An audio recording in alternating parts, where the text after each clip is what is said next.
ከኢቢኤስ ቢዝነስ ጋር ነው ቆይታ ያደረጋችሁ ያላችሁት። በዝርዝር ወደ ምንመለከተው ጉዳይ አልፈናል። ዜጎች የተሰማሩባቸው ስራዎች እንዳሉ ሆነው አሁንም አዋጭ ሆኑ የተለያዩ የስራ ዘርፎችን ይፈልጋሉ። ለመሆኑ ቢዝነስ መስራት የሚፈልጉ ስራ ፈላጊዎች በየትኞቹ የስራ ዘርፎች ቢሰማሩ ያዋጣቸዋል? እንዲሁም ምን ያህል ካፒታል ያስፈልጋቸዋል? የሚሉትን ጥያቄዎች አንስቶ ባልደረባችን አጥናፉ አበራ በንግዱ ዘርፍ ከቢዝነስ አማካሪ ጋር ቆይታ አድርጓል። እሱን ተከታትለን እንምጣ። ቢዝነስ ጥናትና ጥንቃቄ ይፈልጋል። የሚጠይቀው ገንዘብና እውቀት እንዳለው ነው። ከወቅቱ ጋር የተስማማ ከሆነ ደግሞ የበለጠ ትርፋማ እንደሚያደርግ ባለሙያዎች ይጠቁማሉ። በዛሬ ቆይታችን በዚህ ወቅት የሚያብሉ የቢዝነስ አይነቶች የትኞቹ ናቸው? የሚፈልጉት ካፒታልስ ምን ያህል ይሆናል ስንል ጥያቄ ያቀረብነው በቢዝነስ አማካሪነት እንዲሁም በንግድ ስራ ለተሰማሩ ዮሐንስ ጌታቸው ነው። ዮሐንስ በአሁኑ ወቅት በማኑፋክቸሪንግና አገልግሎት ዘርፎች ስር ያዋጣሉ ያላቸውን የቢዝነስ አይነቶች የጠቀመን ሲሆን የቢዝነስ ሰው ወቅቱን የተከተለ አካሄድ ያስፈልገዋል ሲል ነው ጥቆማውን የሚጀምረው። ቢዝነስማን ማየው ሲዝናል ነገሮች ላይ ፎከስ ማድረግ መቻል አለበት። አንድ ነጋዴ የሚያደርገው ወቅቱ ምንን ያማክላል ወይም ደግሞ ምንን ሰፖርት ያደርጋል የሚለው ነገር ማየት መቻል አለበት። ከዛ በተጨማሪ መጪውስ ጊዜ ምንን ያበረታታል የሚሉ ነገሮችን ማየት መቻል አለበት። ስለዚህ አሁን አገራችን ላይ የማኑፋክቸሪንግ ሴክተር እና ሰርቪስ ሴክተር ከዛ በተጨማሪ አይቲ እና ቴክኖሎጂ ሴክተር ላይ ጥሩ መነቃቃት አለ። ገበያውም ይህንን ሴክተር ይደግፋል ብዬ አምናለሁ። ከነዚህ ውስጥ ደግሞ ሞር ማበረታታውን የማኑፋክቸሪንግ ሴክተር ነው።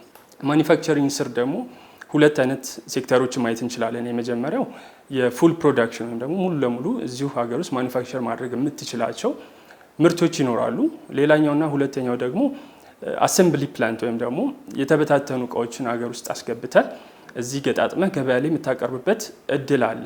እነዚህ የስራ ዘርፎች እንግዲህ በሚጠይቁት የካፒታል መጠን በአነስተኛ ደረጃ፣ በመካከለኛ ደረጃ እንደዚሁም ደግሞ በከፍተኛ ደረጃ ሊሰሩ የሚችሉ በከፍተኛ ካፒታል ሊሰሩ የሚችሉ አድርገን ከፋፍለንላቸዋል። አነስተኛ ያልናቸው እስከ 10 ሚሊዮን ብር ድረስ የሚጠይቁ ናቸው።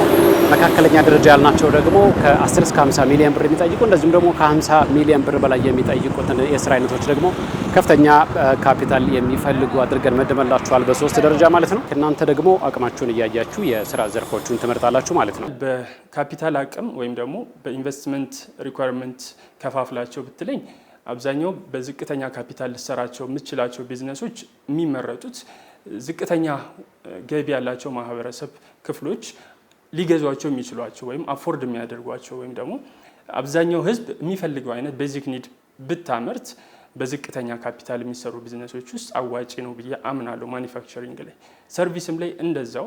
ግን እነዚህ ሴክተሮች ምን ችግር አለባቸው? ገበያው ላይ ብዙ የሆኑ ኮምፒቲሽኖች ይኖራሉ። ስራው ላይ ረጅም ጊዜ የቆየ ሬስቶራንት ይኖራል። ሰርቪስ ላይ ብትገባ ረጅም ጊዜ የቆየ ጸጉር ቤት ወይም ደግሞ ቡቲክ ሊኖር ይችላል። እነዚህ ሰርቪስ ላይ ያሉ ሴክተሮች ኮመን የሆኑ የተለመዱ አይነት ናቸው። በዝቅተኛ ካፒታል ልሰራቸው የምትችላቸው ማለት ነው። ማኑፋክቸሪንግ ላይም ብንሄድ እንደዛው አብዛኛው በጎጆ ኢንዱስትሪ ወይም አነስተኛ ኢንዱስትሪዎች ውስጥ የሚሰሩ እንደ ሳሙና ማምረት፣ የብሎኬት ማምረት ስራዎች ይኖራሉ።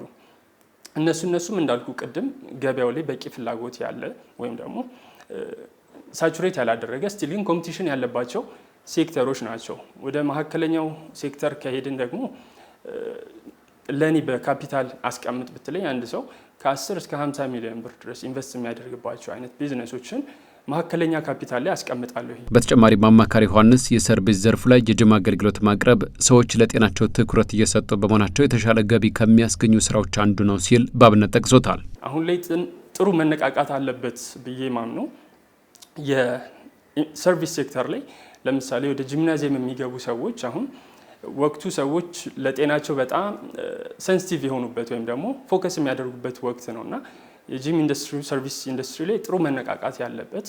ከዛ በተጨማሪ ስታርቲንግ ካፒታል ውጪ ኦፕሬቲንግ ኮስት ወይም ደግሞ ካምፓኒውን ራን ለማድረግ የሚፈልገው ኦፕሬቲንግ ኮስት በጣም ሎ የሆነበት ጥሩ የሆነ ብሬክ ኢቭን ታይም ላይ ወይም ኢኒሻል ካፒታልን የምትመልስበት ከዛ በተጨማሪ ጥሩ የሆነ ፕሮፊት ማርጂን ፖቴንሻልም ያለው የቢዝነስ ሴክተር ነው።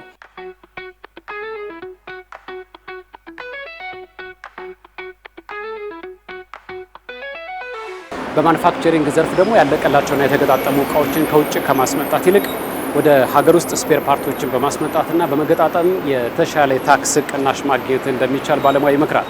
ላብነትም የፍራሽና የቀለም ማምረት ስራዎች አዋጭ እንደሆኑ በቆይታችን አስተናል። ወደ ማኑፋክቸሪንግ አንድ ሰው መግባት ቢፈልግ አሁን ላይ ገበያው ላይ ጥሩ መነቃቃት አለ ብዬ እማምነው የፕላስቲክ ሪሳይክሊንግ ወይም ደግሞ ሪሳይክሊንግ ባይሆን ራሱ ፕላስቲክ ሪሌትድ የሆኑ ፕሮዳክቶችን የማምረት ቢዝነስ ካፒታል ዋይዝ መካከለኛ ካፒታል የሚፈልግ ቢዝነሱ ከዛ በተጨማሪ ሲምፕል የሆነ ኮምፕሊኬትድ ያልሆነ ፕሮዳክሽን ላይን ያለው ጥሬ እቃው እስካለ ድረስ አንድ ሰው ፉሊ አውቶሜት አድርጎ ያንን ቢዝነስ ኢቭን ገበያው እንኳን መቀዛቀዝ ቢኖር ጀስት ሞልዶችን እየቀያየረ ገበያው የሚፈልገውን ፕሮዳክት በአንድ ጥሬ እቃ ማምረት የሚችልበት ዴማንዱ ማይቀንስ አይነት የቢዝነስ ሴክተር ነው።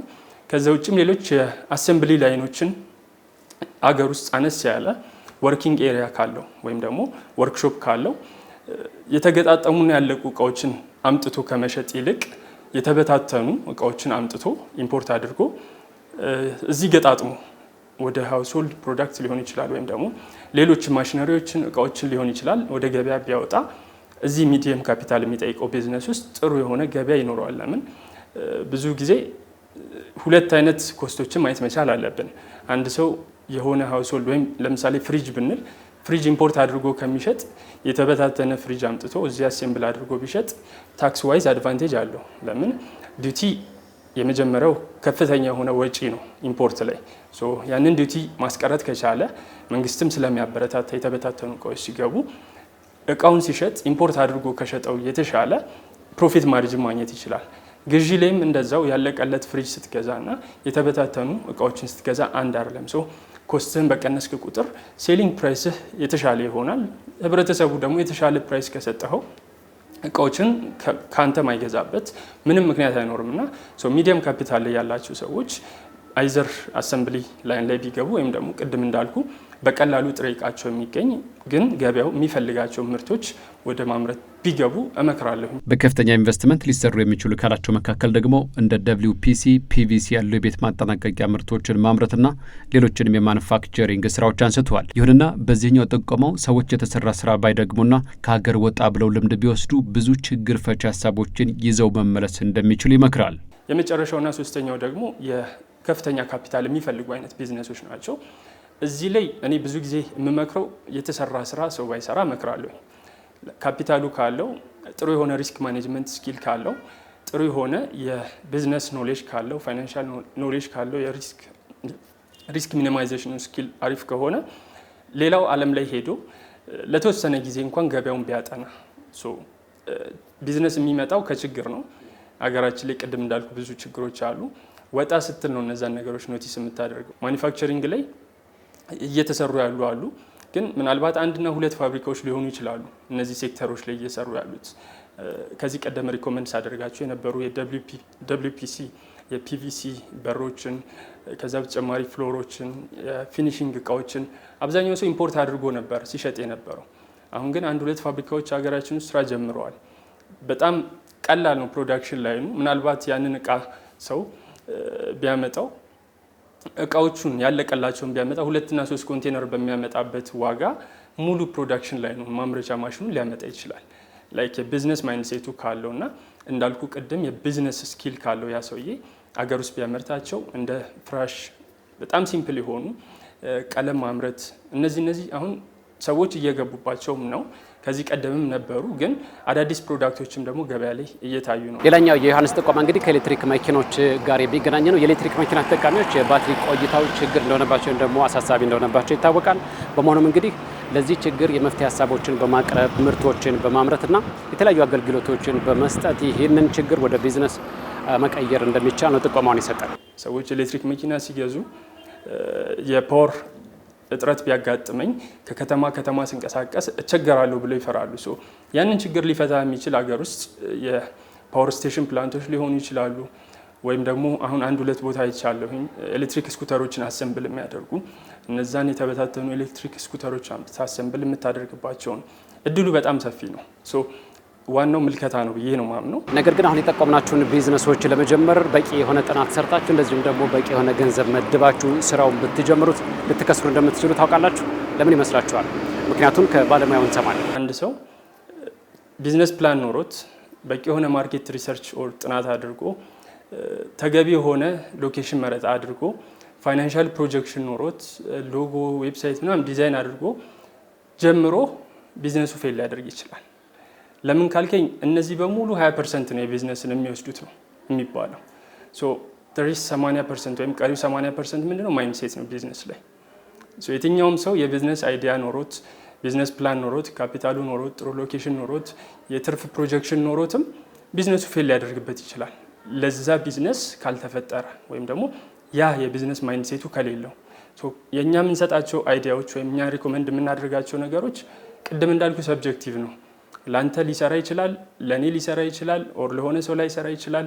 እንደኛ ማይንድሴት እና እንደኛ አቅም ችሎታ የሚወሰኑ ነገሮች ናቸው።